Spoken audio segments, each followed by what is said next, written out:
जैसा मैंने प्रॉमिस किया था कि लेसन नंबर 9 में हम नाउन का पार्ट सेकंड पढ़ेंगे। आज हम नंबर, जेंडर और केस इसके बारे में पढ़ेंगे। तो आप सबका लेसन नंबर 9 में स्वागत है।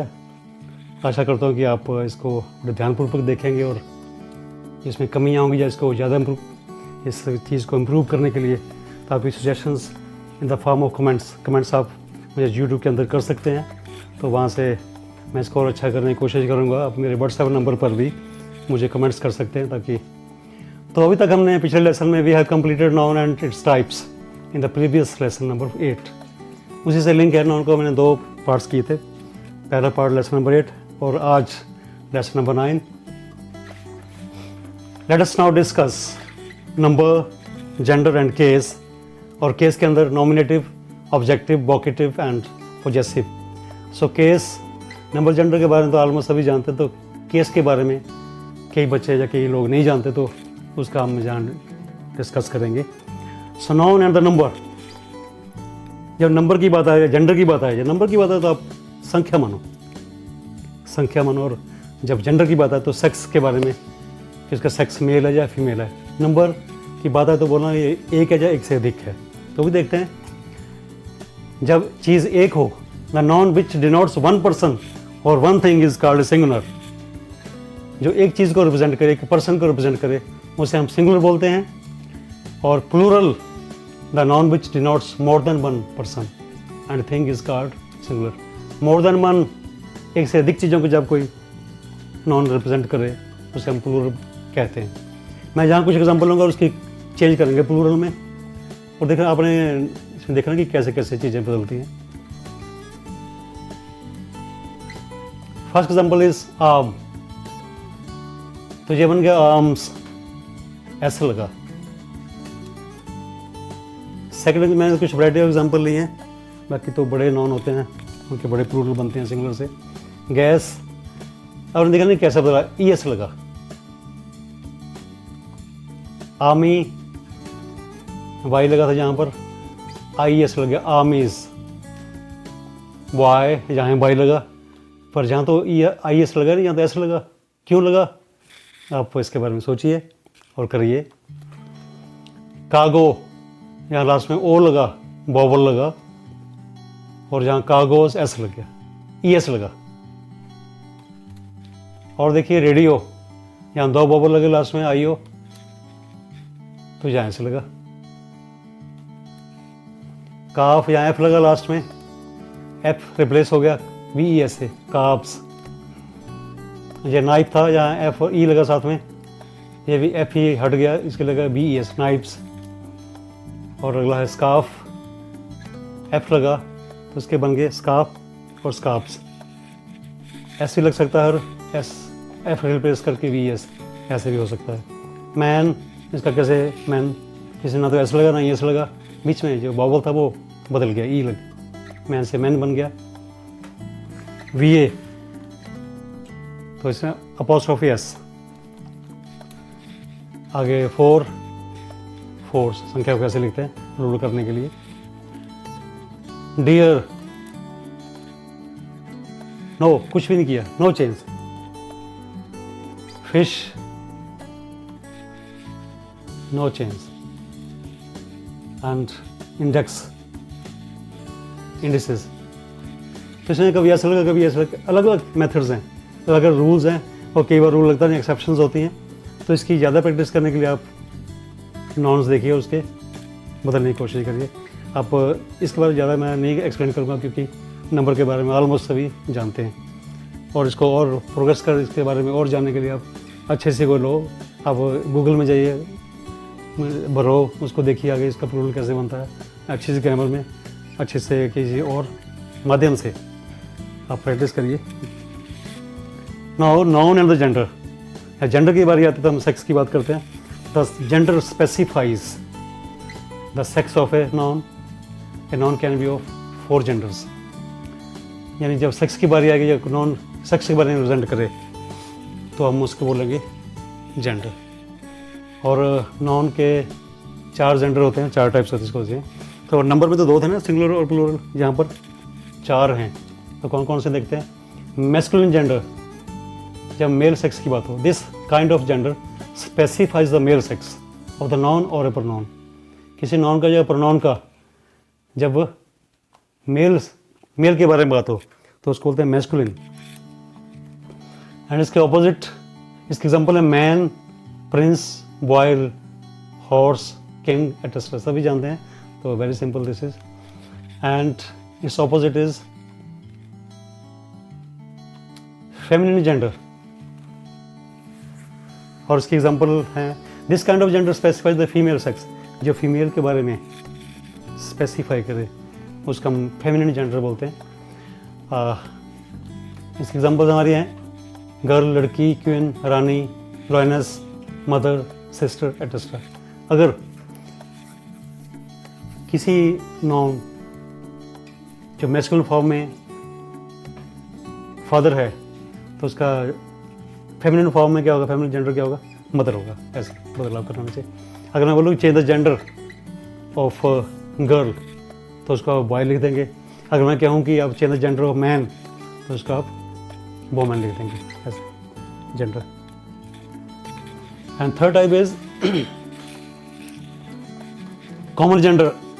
This kind of gender is use for both male and female nouns and pronouns. ये दोनों के लिए यूज होता है। उसका हम उसको यानी सेग्रीगेट नहीं कर सकते कि ये मेल को रिप्रेजेंट करेगा या फीमेल को करेगा, दोनों को करता है वो। तो वो है हमारे फ्रेंड, चाइल्ड, बच्चा ही होता है, person, member, student etcetera. And last is number 4 neutral gender. Noun which are used for lifeless subjects are called neutral gender. ऐसे नाउन जो हमारे लाइफलेस, जिनमें बेजान चीज़ों के लिए हम यूज़ करते हैं उसको न्यूट्रल जेंडर लेते हैं। जैसे book, pencil, leave, store, chair. कुर्सी को हम कुर्सी बोलेंगे और बाकी तो उसको नहीं। बुक को हम किताब ही बोलेंगे। किताब भी ऐसा नहीं बोल सकते बुक, तो ये हमारे न्यूट्रल जेंडर हैं सारे। जैसे जेंडर के बारे में हम थोड़ी सी एग्जांपल लेंगे, ज़्यादा नहीं लेंगे, थोड़ी 3-4 लेंगे ताकि थोड़ा actor, cock, beggarman, mister, hero. Actor से एक्ट्रेस, कॉक यानी मुर्गा से मुर्गी, हैन, भिखारी से भिखारिन, मिस्टर से मिसेस, हीरो से हीरोइन। ऐसे बड़े हैं जो प्रैक्टिस। यहाँ भी आपको जैसे मैं आगे जाकर सेंटेंसेस करके वहाँ मैं पूछूंगा बीच में, तो इसको चेंज करिए, तो वहाँ ध्यान रखना कैसे करते हैं। कुछ 3-4 चीज़ें इसके बारे में। 1, collective nouns are always treated as neutral genders. जो कलेक्टिव नाउन जितने भी होते हैं, समूहवाचक संज्ञाएं जितनी होती हैं, उन सबको हम न्यूट्रल जेंडर ट्रीट करते हैं। Young children and young ones of animals, छोटे बच्चे और पशुओं के छोटे बच्चे, उनको भी हम न्यूट्रल जेंडर ट्रीट करते हैं। Number 3, the nouns representing strength and violence. ये शक्ति का प्रदर्शन करते हैं या हिंसा का, उनका मैस्कुलिन जेंडर, उन शब्दों को, उन नाउन्स को हम मैस्कुलिन जेंडर कहते हैं। Sun, summer, wind, death, thunder, time etcetera. और जो नाउन ब्यूटी और ग्रेस को रिप्रेजेंट करते हैं उनको फेमिनिन जेंडर कहते हैं। जैसे moon, earth, ship, peace, spring, liberty, mercy, nature etcetera. तो अब नंबर और जेंडर पर थोड़े से मैंने सेंटेंसेस लिखे हैं। तो डू एज डायरेक्टेड, जो डायरेक्टर मतलब जैसा बोला कि वैसा करिए। तो क्या बोला उसने, क्या इंस्ट्रक्शन दी है, change the following sentences from singular into plural. यानी सेंटेंसेस कुछ यहाँ पर होंगे, उनमें अपने जो सिंगुलर नज़र आपको आते हैं उनको प्लूरल में चेंज करना, और बाकी चीज़ें भी चेंज करना चाहिए। वर्ब जैसे कुछ और चीज़ें, आर्टिकल वगैरह होते हैं, उनका भी अकॉर्डिंगली चेंज करना। फर्स्ट एग्जांपल है हमारी this ox is mine, this ox is mine. अब ऑक्स से बनना चाहिए, ऑक्स का प्लूरल होता है ऑक्सन। सो जब ऑक्स का प्लूरल लगे तो हम दिस नहीं लिख सकते, जब वहाँ कुछ और लिखना पड़ेगा, अभी आपको रिजल्ट में पता लग जाएगा।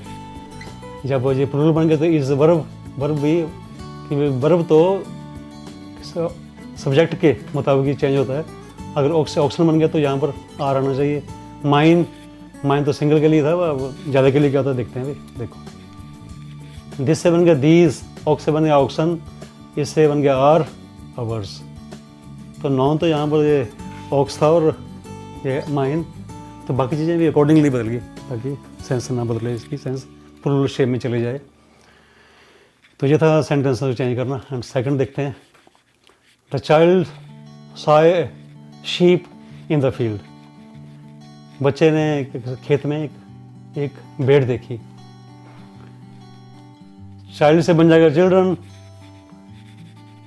और ये सेम रहेगा, इसमें नहीं फर्क क्योंकि ये पास्ट इंडेफिनिट टेंस है तो इसमें नहीं बदला। ये शीप का तो शीप ही रहता है, शीप चाहे एक हो चाहे दिख हो, उसका प्लूरल सेम रहता है। और दो बदलाव यहाँ पर हो गए। तो पहले यहाँ ए लगा था शीप के साथ, वो कहाँ गया? क्योंकि एक के साथ तो ए लग गया, अधिक के साथ ए नहीं लगता। तो ये changes accordingly. A potato is a vegetable. एक आलू एक सब्जी है। पोटैटो से पोटैटोज बन जाएगा, ए हट जाएगा, और वेजिटेबल से ए हट जाएगा, जब वेजिटेबल बन जाएगा। तो जब ये क्योंकि सब्जेक्ट वर्ब से पहले की चीज़ प्लूरल हो गई तो ये इजली इसका बदलाव आना चाहिए। अभी देखते हैं, देखो पोटैटोज आर वेजिटेबल्स, ए चला गया, ए चला गया, इसका बन गया आर। आर क्यों बना? क्योंकि पोटैटोज दिस इज प्लूरल।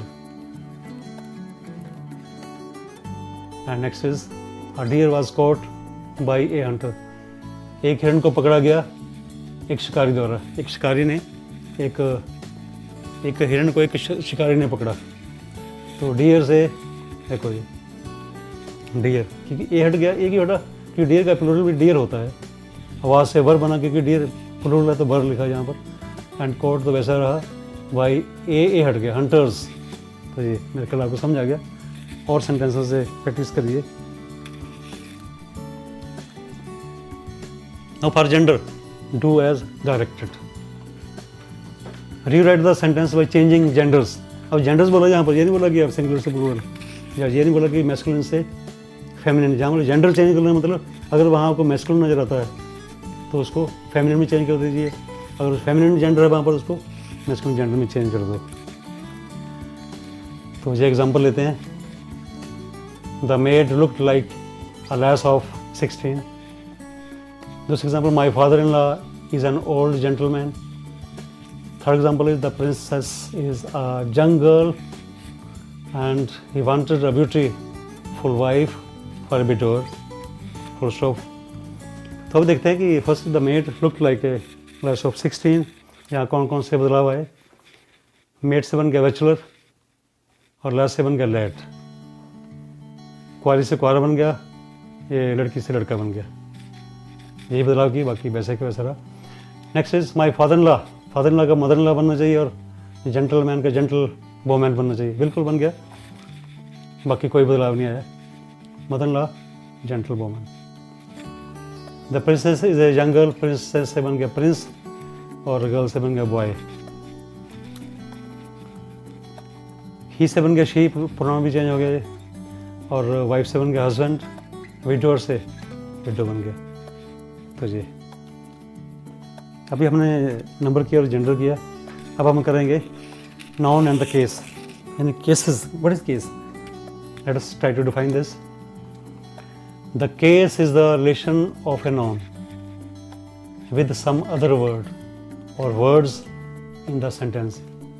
कहते केस वो है कि नाउन का बाकी शब्द या शब्दों के साथ सेंटेंस के अंदर क्या संबंध है, जा नाउन का क्या रोल है, उस रोल के मुताबिक केस बनते हैं। नाउन का हम वैसा हम बोलते हैं। फर्स्ट इसकी काइंड्स हैं, इसकी 4 टाइप्स होती हैं। पहली टाइप नॉमिनेटिव केस, इसका हम सब्जेक्टिव केस भी कहते हैं। And second is objective case. Third is vocative case and fourth is possessive case. अब एक बार हम डिस्कस करेंगे। Nominative case, objective case, vocative case and possessive case. Nominative case, when a noun और a pronoun is the subject to the verb. अगर हमारा noun जब हम प्रोनाउन यूज करते हैं वो वर्ब का सब्जेक्ट होगा तो उसे हम it is in the nominative case, उसे हम नॉमिनेटिव केस बोलेंगे। उस नॉन के केस को हम बोलेंगे नॉमिनेटिव केस। एग्जाम्पल से क्लियर हो जाएगा। Sita writes a letter, Sita एक लेटर लिखती है, तो ये वर्ब है हमारा। वर्ब से पहले देखिए क्या है, सीता। तो नॉन, वैसे लेटर भी यहाँ एक नॉन है, पर हम किसकी नॉमिनेटिव केस की एग्जांपल दे रहे हैं तो मैं उसी की बात करूँगा। वर्ब देखा, वर्ब से पहले क्या लगा है, सीता। तो इसका सब्जेक्ट हमारा सीता है, तो Sita is the nominative case here in this sentence. The red fort is a famous building, is the verb, उस पर इसका सब्जेक्ट क्या है, द रेड फोर्ट। तो रेड फोर्ट हमारा यहाँ पर क्या है, नॉमिनेटिव केस। ये हमारा प्रोनाउन आ गया, he has gone to Shimla.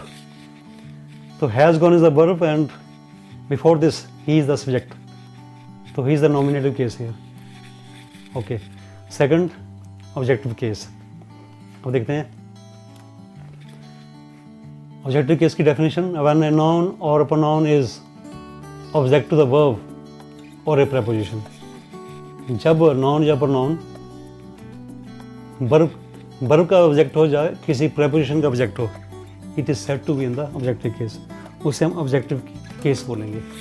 Example से देखते हैं, पता लग जाता है। ही किल्ड अ स्नेक, उसने एक स्नेक मारा, सांप मारा, तो ये तो सब्जेक्टिव केस हो गया। उसने क्या मारा, तो किल्ड के साथ लगा है ए स्नेक, एक यानी सांप मारा, तो snake is the objective case here. ये वर्ब का ऑब्जेक्ट है, किल्ड के साथ लगा ये उसका ऑब्जेक्ट है। एक और एग्जाम्पल देते हैं, the boys laugh at the beggar. तो यहाँ हमारे जो वर्ब के बाद चीज़ें हैं, एक तो प्रेपोजिशन लगी है और ये बेगर। तो बेगर क्योंकि प्रेपोजिशन बीच में आ गई, तो इसे हम बोलेंगे objective case of a preposition.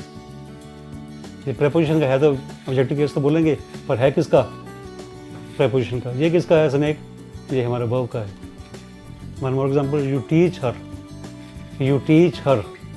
तो हर यहाँ हमारा ऑब्जेक्ट है और टीच के साथ लगा है, तो इसे हम बोलेंगे ये वर्ब का ऑब्जेक्ट है। तो her is the object case here, beggar is the objective case there, and snake in the first example. अब third is vocative case. Vocative case क्या होता है अभी पता लग जाएगा। Let's try to define this. Vocative case, when a person is addressed, जब वो उसको एड्रेस किया जाए, बीच में बोला जाए, it is in the vocative case. Example से ज़्यादा समझ चीज़ें आती हैं, तो एग्जाम्पल ले रहे हैं हम। Girls keep quiet, girls keep quiet, किसी ने बोला लड़कियों चुप रहो, तो किसको एड्रेस किया, गर्ल्स को। तो girls is a vocative case here. Work hard my son, मेहनत करो मेरे पुत्र, मेहनत करो। माय सन, मेहनत करो। तो यहाँ किसको एड्रेस किया गया है, माय सन को। So my son is the vocative case here. जिसको कोई इंस्ट्रक्शन दे, सभी चीज़ें मैंने बोला जाए, तो वो वोकेटिव केस होता है। कम हियर मुकेश, यहाँ आओ मुकेश। सो मुकेश को एड्रेस किया गया, तो Mukesh is the vocative case here. Are you going brother, यहाँ साइन ऑफ इंटरोगेशन आएगा, लगा नहीं यहाँ, तो ये आर यू गोइंग ब्रदर एक क्वेश्चन मार्क है, तो यहाँ लगाना रह गया है। तो किसको एड्रेस किया है, ब्रदर को। तो brother is the vocative case here. Next is possessive case. बड़ा अच्छा इसका काफ़ी आते हैं, काफ़ी लोग गलती करते हैं इसके अंदर, तो यहाँ बड़े ध्यान से देखना है। Possessive case, when a noun और प्रोनाउन शोज पोजेशन, ऑनरशिप, यानी माल की चारा प्रकट करे, it is in the possessive case. Example से ज़्यादा चीज़ें समझ जाती हैं, जो पोजेशन शो करे, that is called possessive case. और in the sentence, Prem's book was on the table, तो ये अपोस्ट्रोफी का की, प्रेम की किताब, प्रेम से पेन, प्रेम का पेन, ये का प्रेम की किताब। सो प्रेम की पोजीशन, किसको पोजीशन, किसकी ओनरशिप शो कर रहा है, प्रेम की किताब। So book in this sentence, ये Prem is the possessive, Prem से this part. Second is my pen was stolen, मेरा पेन गुम हो गया। सो माई, ये माई क्या शो कर रहा है, पेन की पोजेशन शो कर रहा है कि मेरा pen, so my is the possessive case है। दिस इज मोहन्स बुक, तो ये पीछे पहले एग्जाम्पल की तरह है मोहन्स बुक, मोहन की किताब, so Mohan's is the possessive case है। More information about possessive case, ये पोजेसिव केस बनते कैसे हैं थोड़ा सा मैंने बताने की कोशिश, वैसे काफ़ी बड़ा है इसका, और जो इम्पोर्टेंट है वो मैंने यहाँ बताने की। पहली चीज़ अपोस्ट्रोफी, इसको अपोस्ट्रोफी बोलते हैं, ये used in case of living things. अगर तो जिंदा चीज़ें होंगी तो हम उनके साथ ही अपोस्ट्रोफी लगा देंगे, और बाकी जिसको पोजेशन करता है वो उसको साथ लिख देंगे। But not in the case of lifeless things, जो चीज़ें निर्जीव हैं उनके साथ नहीं लगाते। जैसे राम्स बुक, राम एक जिंदा है, इंसान है, तो अपोस्ट्रोफी लगाते हैं राम्स बुक, और राम की किताब, राम की पुस्तक। शाम एक इंसान है, शाम्स पेन, शाम का एक पेन। लेग ऑफ चेयर बोलते हैं, नॉट लेग, चेयर्स लेग, क्योंकि चेयर हमारी this is lifeless thing, not living thing, तो चेयर्स लेग नहीं हो सकता, ये अक्सर गलती होती है यहाँ से। तो यहाँ लेग ऑफ चेयर, दो तरीके लिखने के, यहाँ हम बुक ऑफ राम भी लिख सकते हैं, बुक ऑफ राम भी लिख सकते हैं, पर इसको कॉन्ट्रैक्ट करने के लिए, छोटा करने के लिए अपोस्ट्रोफी का यूज़ करते हैं। लेग ऑफ चेयर लिखेंगे, नॉट चेयर्स लेग, समझिए। यहाँ मैंने लिविंग थिंग और नॉन लिविंग थिंग की बात की। सेकंड मैंने possessive case of plural nouns which end in S, तो ऐसे प्लूरल जिनका एंड ही ऐसे होता है, कहते हैं उसका हम पोजेसिव केस कैसे बनाएंगे। जैसे बॉयज़, तो बॉयज़ हम बीच में तो लगा नहीं सकते, बॉयज़ उसके लास्ट में एक अपोस्ट्रोफी लगा दो, आगे पोजेशन हॉस्टल, लड़कों का हॉस्टल। गर्ल्स, ऐसे गर्ल्स हो गया, अधिक है ये गर्ल्स है प्लूरल, तो ये लग गया अपोस्ट्रोफी स्कूल, लड़कियों का स्कूल, ऐसे इसके लास्ट में ऐसा लगा तो उसके अपोस्ट्रोफी लगाते हैं, और साथ में जो चीज़ उस चीज़ के मालिक इसका ऑनरशिप शो करता है वो उसके साथ आती है। ऐसे बॉयज़ का इसका कोई मतलब नहीं है, उसके साथ उसके किसी चीज़ को पोजेस कर रहा है उसका। अब the plural doesn't end in S, अच्छा कई प्लूरल ऐसे होते हैं जैसे मैन से मैन बना था, वो तो लास्ट में ऐसे नहीं आता, तो उसमें हम क्या करेंगे, जैसे आमस तो आ गया था, यहाँ तो नहीं आया, तो उसमें हम सिर्फ अपोस्ट्रोफी ऐसे लगाते हैं। जैसे मैन में था मेंस कॉलेज, साथ में पोजेशन तो लिखनी पड़ेगी, तभी पोजेशन का मतलब है। चिल्ड्रन, चाइल्ड से चिल्ड्रन बना तो चिल्ड्रन आगे दिन ऐसा लगा, तो ये अपोस्ट्रोफी ऐसे लगाते हैं, पार्क। तो ये भी क्लियर हो गया। और देखते हैं, when A proper noun ends in S, जैसे कोलंबस, पहले ऐसे लगा तो अपोस्ट्रोफी लास्ट में लगाएंगे। डिस्कवरी, कोलंबस की खोज, उसने क्या चीज़ खोज की उसके बारे में होगा जी। Number 5, when a noun ends in a C और EWS like this and is followed by sake, और बाद में सेक लगाओ, देन सिर्फ हम क्या लगाते हैं apostrophe. Conscience sake, goodness sake, okay. Number 6, when two or more nouns indicate joint possession, जब हम दो नाउन को इकट्ठे हों और वो अपना मालिक चारा इकट्ठा शो करें, तो apostrophe is added to the last. ऐसे राम एंड श्याम जहाँ दो हैं, राम एंड श्याम्स हाउस, तो लास्ट इसमें नहीं लगाया मैंने, इसमें लगाया, तो इसका मतलब है कि राम और श्याम दोनों का घर है, जॉइंट पोजीशन है। This house belongs to both Ram as well as Shyam. And next is when two और more nouns indicate separate positions, जब उनका अलग अलग मालिक चारा शो करें, अलग अलग अपनी पोजीशन शो करें, इज एडेड टू, तो apostrophe is added to each, दोनों को लगाते हैं, राम्स एंड श्याम्स हाउस, राम का घर और श्याम का घर, ऐसा बोलेंगे। जहाँ बोलेंगे राम और श्याम का घर, जॉइंट पोजीशन है, और जहाँ सेपरेट पोजीशंस हैं, और भी हैं काफ़ी, तो मैंने इंपॉर्टेंट जहाँ बता दिए, बाकी आप प्रैक्टिस कर सकते हो। तो ये था मेरा आज का लेसन नंबर 9, जिसमें हमने जेंडर, नंबर और केस की डिस्कशन की। तो एज हमारा प्रॉमिस, जैसे मैंने बोला कि लास्ट में हमने कुछ बात करनी है। So this is for thinking, if the home improves then the society improves, if the society improves the nation improves, and if the nation improves the world improves. इसका अर्थ है, अगर घर हमारा सुधर जाता है तो समाज भी सुधर जाता है, अगर समाज सुधरता है तो हमारा देश, हमारा नेशन सुधरती है, और यदि हमारा देश सुधरता है तो सारा संसार सुधरता है। तो सुधार अपने आप से स्टार्ट करिए, बाकी चीज़ें अपने आप सुधर जाती हैं। Thank you very much for watching my lesson.